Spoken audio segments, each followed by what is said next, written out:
আসসালামু আলাইকুম, কেমন আছেন সবাই? আশা করি সবাই ভালোই আছেন। তো আজকে চলে আসলাম শুকনো একটা গাভীর বিক্রির প্রতিবেদন নিয়ে। গাভীটা একটু শুকনো কিন্তু ভালো। গেছে ব্যাংকে দুধ সকালকার ভোরটারে 10টা 11টা দুধ হইছে। বিয়ান দিছে কয়টা? একটা বিয়ানি দিছে পয়লা ওইলোটি না এই গেছে একটা আর এই যে একটা দাঁতুরা দাহের বড় আমি না তাইলে এই দেখেন দাঁত এই যে সাইড দাঁত এই যে সাইডের দাঁত এই যে দেখছেন এরকম জগজগা সাইডের দাঁত কেমন ভুল পাইবেন না। আমার কাছ থেকে এই বেটা কিনে নিছিল গাইটা এটা আনছিল পাকিস্তান 8 না পাকিস্তান 8 পশ্চিম মুড়িতে আমার কাছ থেকে কিনে নিছিল 280 দিয়ে নিয়ে রে বেটা দুধ পানাইছে বহুত বেটা হলো আপনার মতন বয়স্ক মানুষ তো বুঝা জায়গা পিড়িত থেকে কই রে এই জায়গা ভাইঙ্গে গেছে তারা এটা পুরো চাকরি করে হলো ঢাকা সদরঘাট। হ্যাঁ বাবা আমরা ব্যাপারী মানুষ। আচ্ছা আমি আমি মিশা কথা কই না কেন আমার 30 বছর এই বয়স যাইতেন বয়স কিন্তু মেলা আমি 30-33 বছর খালি গাড়ির ব্যবসা করি। আমার গাড়িটা 52,000 টাকা কিনা করছি। হ্যাঁ গোড়ালা ভাই 1,000 গাড়ি ভাড়া দিয়েছে 1,000 ডাউল দিয়েছে 500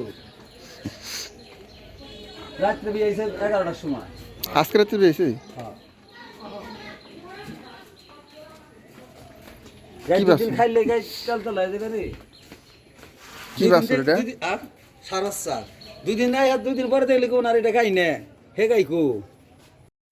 তো এনে হচ্ছে ব্যাপারী মানুষ, যদি আপনাদের এই গাভীটা পছন্দ হয় নিতে পারেন। গাভীটা কালকে রাত্রে বাচ্চা দিছে, তো গাভীটার গায়ে একটু শুকনা গাভীটা। তো আপনারা নিয়ে এটাকে কিরমিরি দিয়ে জিঙ্ক টিং দিলে বাদেই আশা করি সুস্থ হয়ে যাবে।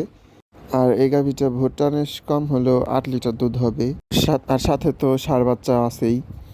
তো গাভীটা আপনারা যদি ভালো এক খামারির কাছে যার যে যত্ন নিতে পারবে, তো যত্নে রত্ন মিলে যদি এই গাভীটাকে নিয়ে যত্ন করে ভালো মতো কৃমি চিমি ডোজ করানোর পরে যদি 10-12 হাজার টাকা খরচ করতে পারে ওর পিছনে, তাহলে আপনি এই গাভীটা থেকে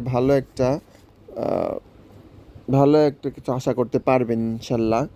তো এটার দাম দস্তর আপনারা যোগাযোগ করে মিটিয়ে নেবেন। আর এনারা ব্যাপারী মানুষ তো দেখা গেছে কিনা দামে থেকে 2-4-5 হাজার টাকা যদি লাভ হয় তাহলে ছেড়ে দিবে।